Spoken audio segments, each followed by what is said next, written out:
From the headquarters of TeleSUR English in Havana, Cuba, this is From the South. I'm Gladys Quesada. At least 4 powerful blasts have hit a military camp in Equatorial Guinea's commercial capital, Bara, killing 20 and injuring hundreds. Local television stations broadcasted footage of wrecked and burning buildings, with people, including children, being pulled from the rubble and the wounded lying in a hospital floor. The cause of the blasts are still to be ascertained, but early reports suggest the incident might have started at the camp's armory.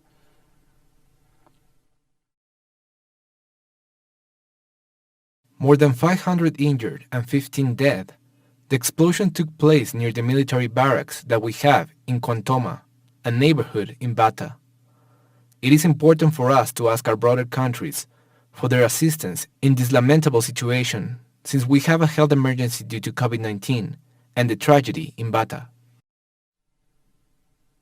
Senegalese President Macky Sall has faced mounting pressure to speak out after a wave of deadly violence rocked the country on Sunday. The crisis prompted the ombudsman to advise President Sall to address the nation before it's too late. 5 people, including a schoolboy, were killed in days of clashes that erupted after the arrest of the opposition leader Ousmane Sonko on a charge of rape, which he denies and says is politically motivated. His supporters on Saturday called for 3 more days of protests starting on Monday, urging people to massively descend onto the streets. Your Excellency, Mr. President of the Republic, it is extremely important that we give up this favor that seems to dwell in us when, at times like this, we are driven more by bickering than by listening. We have an obligation to mark this pause because we are at your disposal to listen to you and to extend our word. But it is yours that the people are waiting for. And Ethiopia has received its first batch of COVID-19 vaccines as it prepares to roll out its inoculation program. The 2.2 million doses of the AstraZeneca vaccine manufactured by the Serum Institute of India were allocated under the COVAX facility, which is working to give developing countries equitable access to COVID-19 jabs. According to the Ministry of Health, the vaccination campaign will prioritize healthcare workers. It will start initially from health workers, who are the forefront in terms of vulnerability, but it will also include other frontline workers depending on who are giving essential services to the public and are at risk of exposure. And then we will be also giving for people who have comorbidities, chronic illnesses, diagnosed based on the also set criteria. And also it will also be given for aged population who are also at risk and of morbidity and mortality from COVID-19. We'll be right back after this very short break, so don't go away.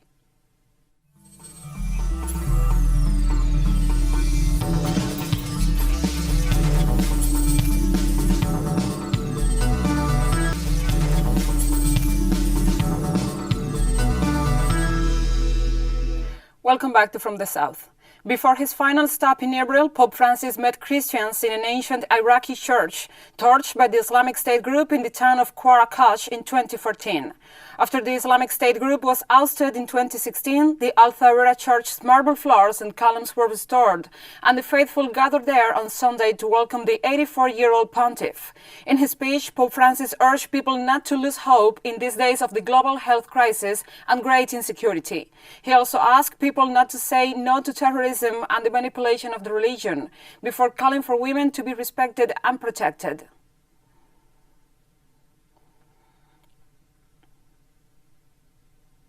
Indian police have started the deportation process of the Rohingya refugees held in Jammu and Kashmir.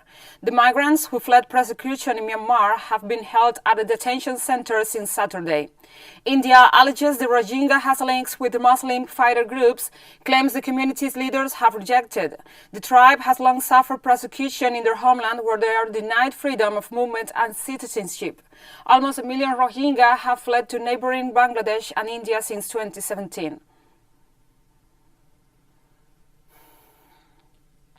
The Saudi-led military coalition battling Yemen's Houthi movement said it has conducted airstrikes on Houthi military targets in Sana'a and other regions after the movement launched armored drones towards Saudi Arabia. The strikes triggered a huge explosion in Sana'a and sent plumes of smoke rising to the sky. It is not yet clear if there were any casualties.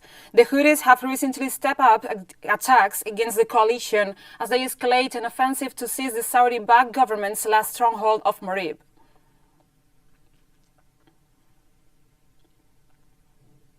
The Afghan intelligence chief prosecutor Sayed Mahmoud Maha has been killed, along with his bodyguard, in a suicide bomb attack.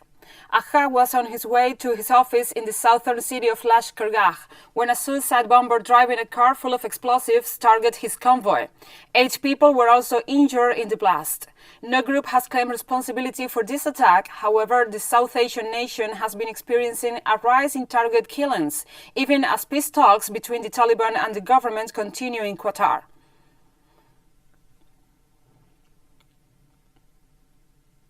And China has reiterated its commitment to working with Africa to combat the COVID-19 pandemic and to help nations on the continent to rebuild their economies. At the moment, to help African countries to fight the pandemic and bring the economy back on track is the top priority for China-Africa cooperation. Last year, President Xi Jinping initiated and hosted the extraordinary China-African Summit on Solidarity and announced a host of new support measures. So far, we have provided close to 120 batches of emergency supplies to Africa and sent medical expert team to 15 African countries. We have started to provide COVID vaccines to 35 African countries and the African Union Commission. The construction of Africa Center for Disease Control headquarters, a project for which we are glad to provide assistance, has started, and cooperation between 30 pairs of Chinese and African hospitals is well underway. We'll be right back after this very short break, so don't go away.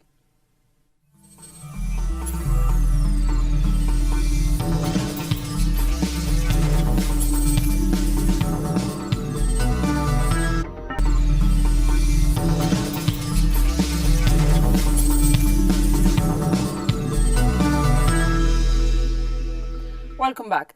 Jamaica's health facilities are facing immense pressure as COVID-19 cases continue to climb on the island. Health Minister Christopher Tufton lamented that over 700 positives were recorded on Saturday, ahead of the arrival of COVID-19 vaccines on Monday.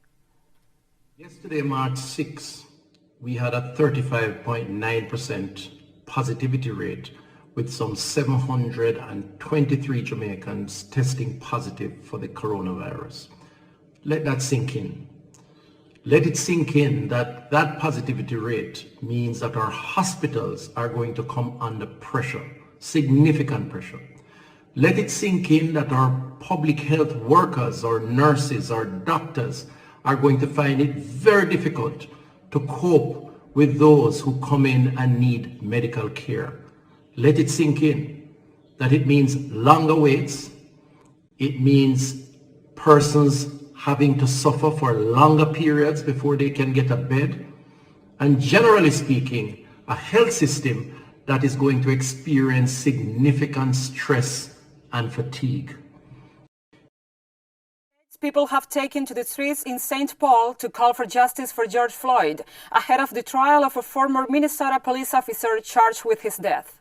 Protesters and families who lost loved ones due to police brutality gathered in front of the Minnesota's governor's residence. The trial against Derek Chauvin, one of the 4 officers indicted in Floyd's murder, is set to start on Monday. Many of the demonstrators are part of social movements which are pushing for other cases to be reopened and re-evaluated, as well as for legislation to address racial injustice and police reform.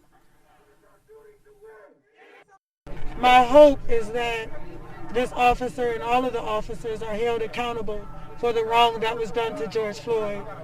My fear is that they won't do the right thing like they haven't done for the rest of our families. I hope that Chauvin is convicted, not with a third degree, because what he did was bad. The world seen what he did, and I hope that they don't say that George Floyd died of a drug overdose when the world seen Chauvin knee in his neck. Women's rights activists have rallied in the French capital Paris to express their concern with growing sexual violence in the European country. The protest was held as a run-up to International Women's Day, commemorated annually on March the 8th. The activists have also called for more feminist strikes to be held on Monday against sexism. France has been tainted by violence against women for several years, and according to reports, the phenomenon increased by 60% during the second COVID-19 lockdown, which ran from November to December last year.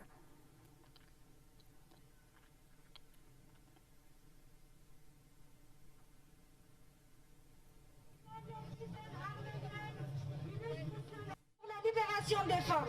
Nous sommes inspirés. En même temps, nous dénoncerons les violences sexistes et sexuelles.